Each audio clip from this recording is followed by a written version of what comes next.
All right. Hi guys. So this talk is going to be a little different. So I did my GSoC like 5 years ago. So I'm a little bit old to talk about how to write the proposals and everything. So I'll be covering majorly like on a brief level how my GSoC journey was and why did I get in, what were my major learnings, and what kind of impact it had on my life going forward from there. And yeah, some tips on like what you can do to make the best out of your GSoC. Okay, so in 2018, like that was the year when I first applied for GSoC in Rocket.Chat. So at that time, it was a cool thing to do in my college. I hope that still is. So yeah, pretty much the reason for getting in, and the journey in the start was like making that first PR was the uh, biggest step there. If you have especially never worked in open source before that, so yeah, just get your hands down and get that first PR in if you haven't done it till now. That's the first advice. And then talking about my journey, so yeah, you can fix as the previous speakers told, like you can find bugs, fix them yourselves, uh, and also like going into the issues and finding the ones that have been a really a pain point for the community. And if you can do something about that, that is like a huge addition. For me, that was audio messages. So at that till that point in time, the audio messages used to consume like a lot of data, and I found that it's been going on since a long time, and there has been a lot of discussion on it that needs to be done. So if you can take on that kind of challenge, that's like a really a great way to stand out.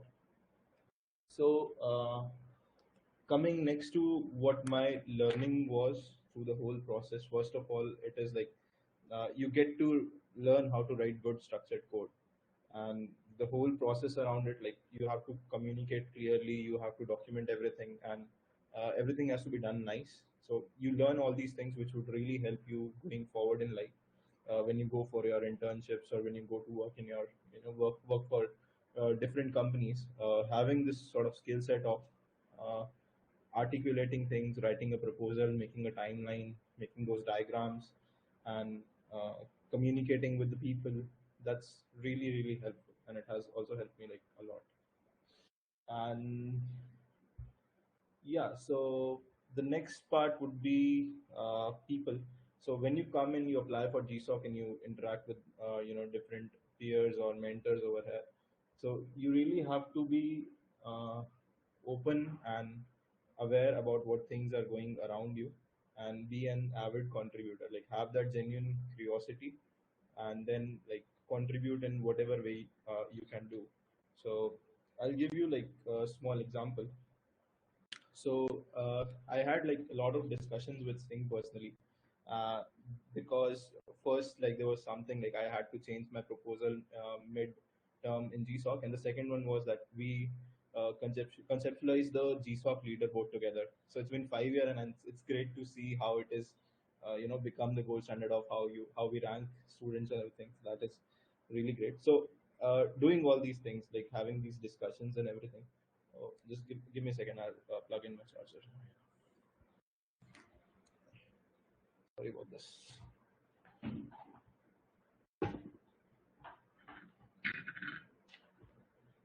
Okay. Yeah.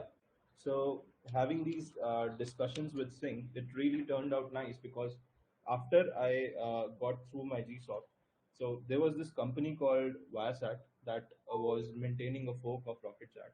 So I was just talking to Singh like, can I get some content? Can I get some more work done in? How can I become a contributor in Rocket.Chat long term? And he introduced me to these guys at Viasat, which turned out to be like a great relationship.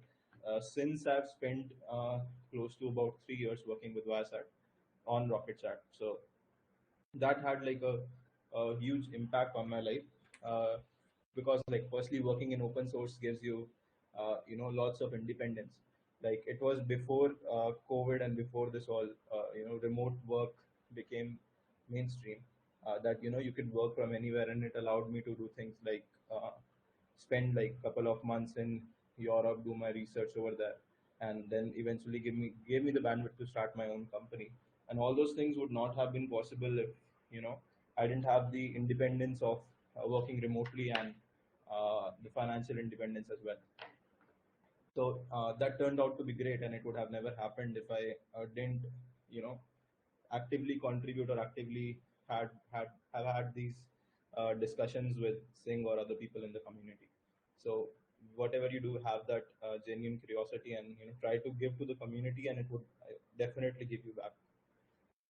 um yeah, other than that, you should definitely, like, you think about GSoC, and the next step, the logical extension is like next year you start contributing and you become a mentor, and that also gives you like some really well learnings, like how to manage different people, how to manage different projects, which again is something that is really really helpful when you go forward in your life.